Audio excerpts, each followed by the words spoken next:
Hello and welcome to the Soulful Valley Podcast. If you're a regular listener, thank you for listening and supporting this podcast.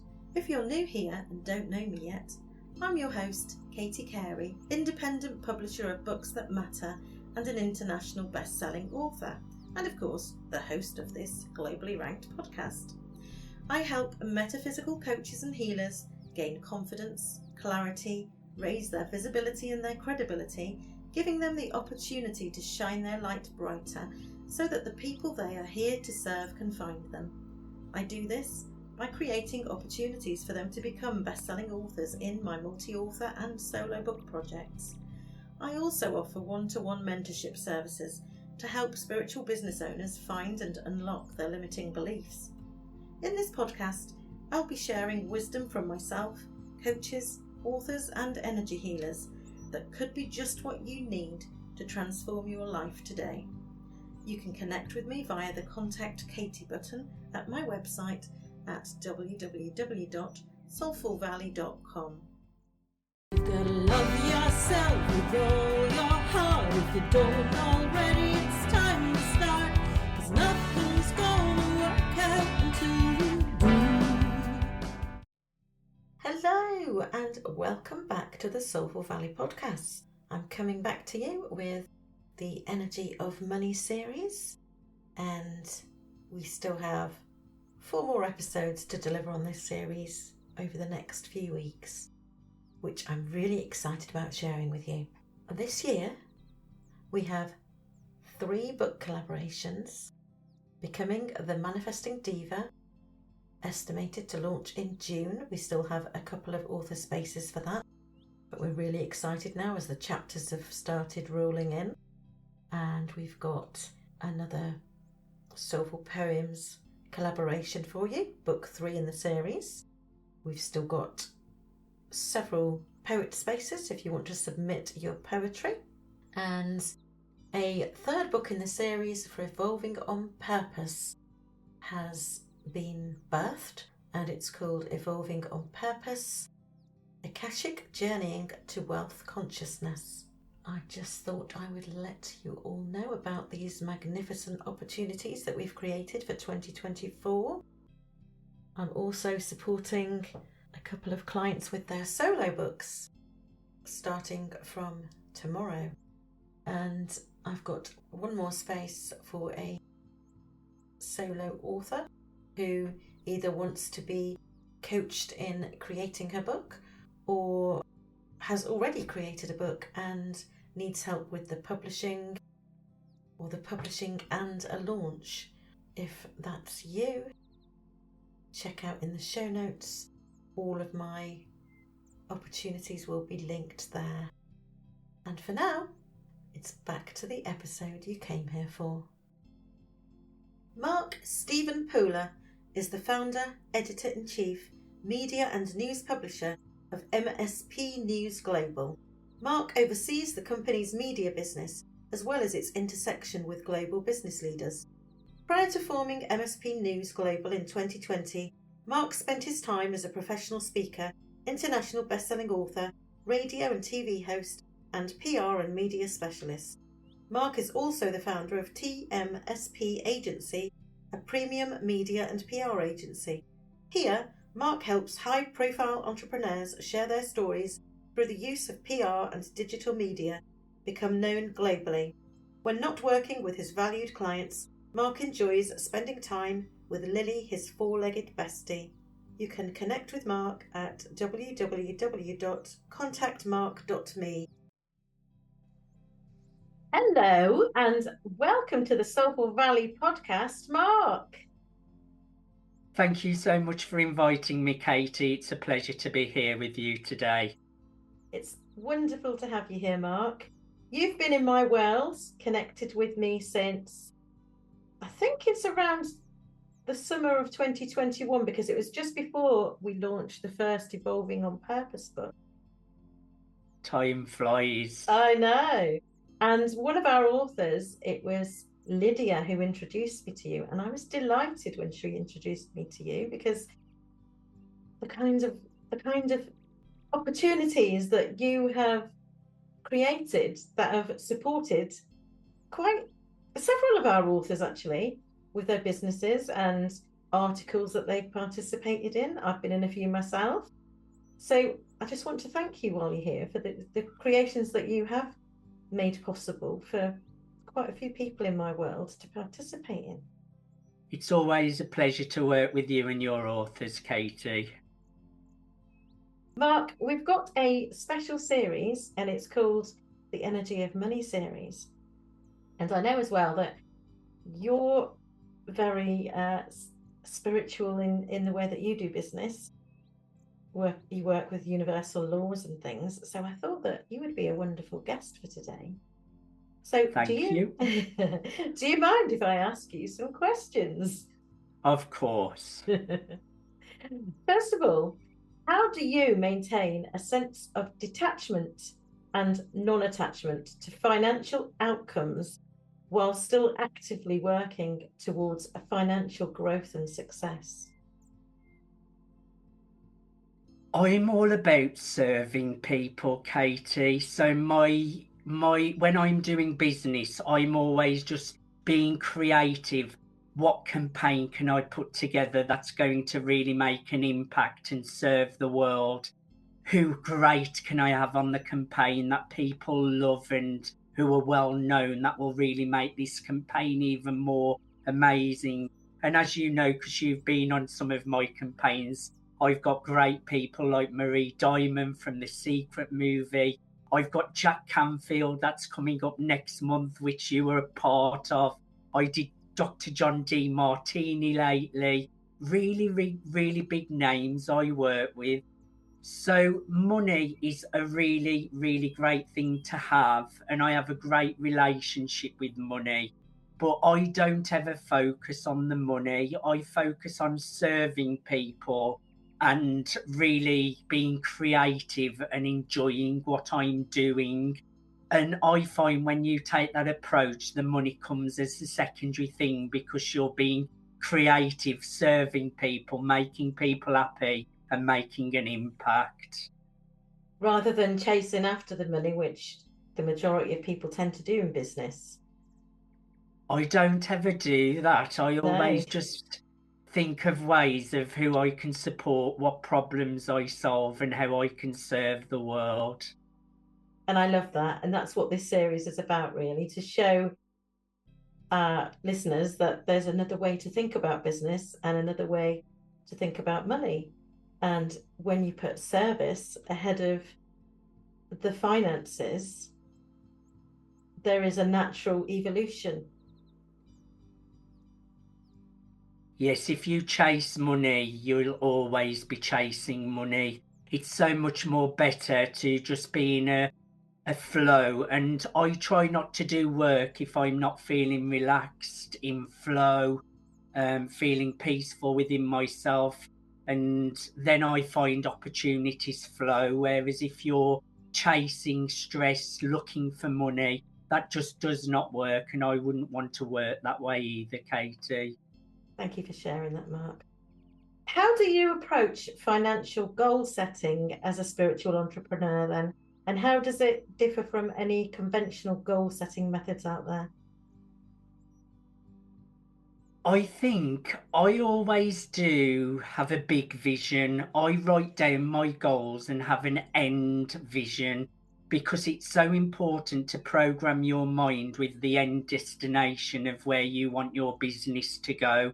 So I know where I want to be financially. I know the kind of homes I want, the cars I want. And I really have that end in mind. And I try and step into that version of myself now in the present moment. But I just take things day to day and just take daily steps towards creating that vision. I don't get tied up in the outcome. Every day I just work on what can I do today that's best, what's best in this moment to be doing right now. And I'll create great campaigns, I'll make great conversations with people come to you, and the path opens up naturally that way. So I think that's how I approach my goals, and I never put stress on myself either. I'm not one of these people who's like, oh, I've got to achieve this, I've got to achieve that. I just go from day to day and just do the steps in the day of what I'm doing today to work on the next things that I'm working towards. And that way you get to enjoy it as well. But it's important to enjoy the journey as well as the Absolutely. destination. Mark, how do you handle financial setbacks or challenges from a spiritual perspective? And are there any practices or mindset shifts that you employ during such times? Yes, I think everyone has setbacks, things that don't go through, or little knocks to finances. And I think as an entrepreneur, you have ups, downs, and it can be a roller coaster at times. But I have an abundance mindset. I never focus on lack. I always focus on abundance. So rather than putting my attention to, oh, that hasn't gone through, oh, that's happened, I just switch straight back to abundance and creating opportunities, serving people. And if one door closes, another one will open. So I think mindset is really important, to just stay focused on abundance rather than lack. Thank you. And how do you navigate the balance between serving others and valuing your own worth when it comes to pricing your offerings? I think valuing yourself and your time is really, really important. And I definitely do that. But also I like to be of service to others. So I always make sure I have like lower offerings, medium offerings, and then really high value offerings. So that does open more opportunities to people that are on lower incomes, who have less of a budget. But I think I never lower my prices so low that they are cheap, because then you will just attract people that just want freebies from you, and then they're not really serious about building their business. They just want something for free. So I make sure I do cater to lower budgets, but at the same time pricing myself of value, because it's really important to value yourself as well. And there's something I personally wanted to ask you as well, Mark, because we've sort of discussed the topic a little bit before, and that was about the law of assumption, which you don't often hear spoken much of in the online space. I haven't heard it much. I've heard it before, but the only person in my space online I've heard it through was you. So the question that I've pulled together is, how do you apply the law of assumption in both your personal life and business endeavors to manifest positive outcomes and abundance? Yes, that's a great question. I do really like the law of assumption, and I do use it, and it's all about making positive assumptions, how you perceive things, because we can either perceive something as a negative or positive, but the fact is everything is neutral. We get to decide if we perceive something as positive or negative. And so I would always say, try to perceive things as a positive, or at least keep it neutral. And say to yourself, I'll come back to this later, and then I'll make a decision whether this is positive or negative, rather than in the moment just seeing it as negative. So it's really important to make positive assumptions, and the way you perceive reality as good or bad, it's really, really malleable. It's totally up to yourself how you perceive something. And I use it in my business and in my personal life. And it's all about having a vision, but knowing that vision is already done, and stepping into that version of yourself right now and knowing that it's already done, because every possible outcome exists.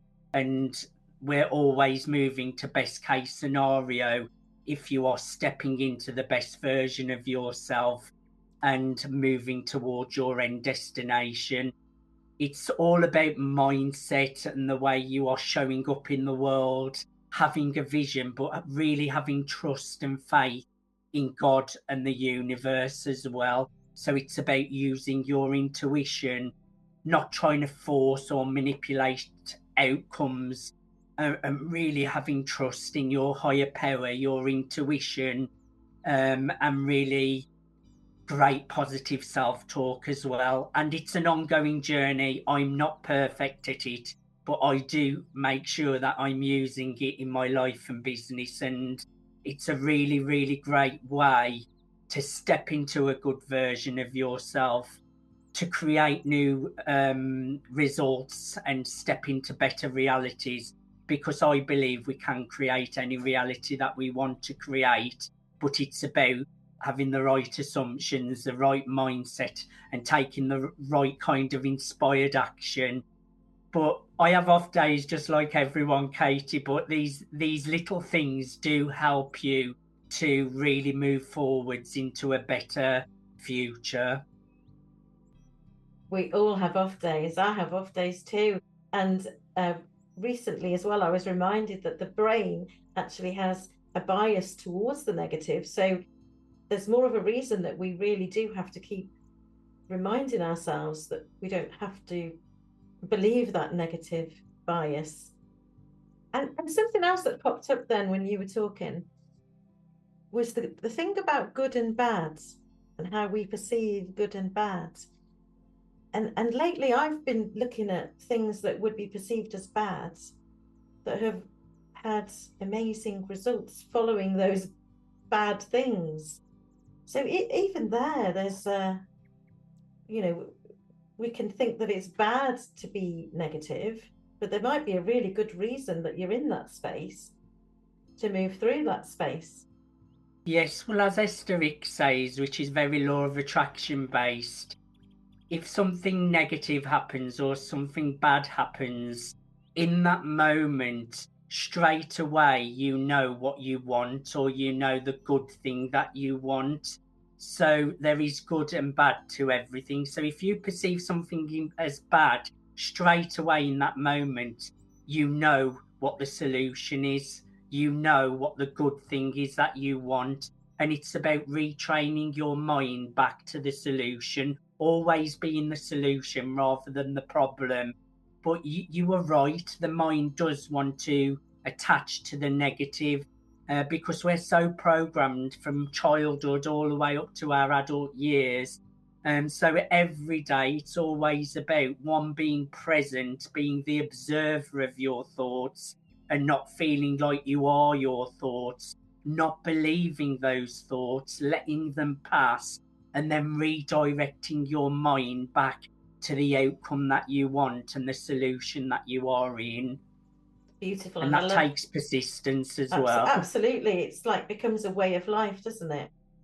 And I love the way you brought mindfulness into that, because for me, that mindfulness is the practice that is my priority. So bringing yourself back into the present moment. And it's funny because I came into this online space originally to create mindfulness courses online for people and coach mindfulness. And I've come full circle to discover that most of the things that are out there being taught are based around mindfulness. So I quite like that. I will say, Katie, sorry to interrupt you as well. When you're going through these mind shift sets, did I say that right? Mind shift Mindset shifts. Mindset shifts. See, it doesn't take a lot to be clever. When you're going through these mindset shifts, if you are coming from lack or an anxious state, a great thing that you can do is breath work. I do 10 minutes on a morning, 10 minutes on an afternoon, and it's where you kind of hyperventilate and do these breath work, inhales, hold the breath, let the breath out. 10 minutes on a morning, 10 minutes on an afternoon. It completely regulates your nervous system. So it puts you into a relaxed state of mind. Your thoughts slow down. You're more relaxed, more at peace. And it's so much more easy then to reprogram the mind and observe the mind rather than getting caught up in the mind. So I highly recommend Breathwork for anyone wanting to go through those changes. Thank you for that tip, Mark. That's wonderful.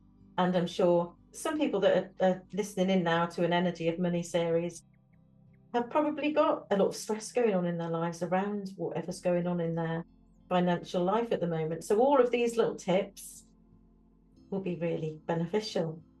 Mark, is there anything else that you'd like to share today that we haven't covered? Well, I've really enjoyed being on the show today. Thank you so much for inviting me. I love what you're doing. I love how you're of service to all of your authors and amazing people that you work with as well. You're an inspiration.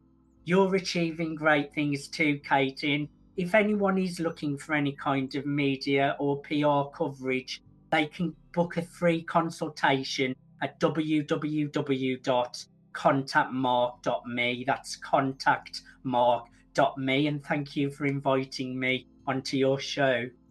You're very welcome, Mark. And I highly recommend that if you'd like some PR, that you go to Mark. He's the guy. Thank you. Thank you so much again, Mark. Bye for now. Bye for now. So ask yourself, is this for me? Give yourself some boundaries. Learn to trust your intuition now. Thanks for listening to the Soulful Valley Podcast. I trust that you will have heard something today that you were ready to hear, and that it's made you feel a little lighter, more aligned and connected with your soul's purpose, and you have been reminded of who you really are and the true nature of the power that you hold within you. My aim for this podcast is to bring love, light, wisdom, raise consciousness and ease suffering. If you've enjoyed the show, go back and listen to some of the back catalogue of previous episodes.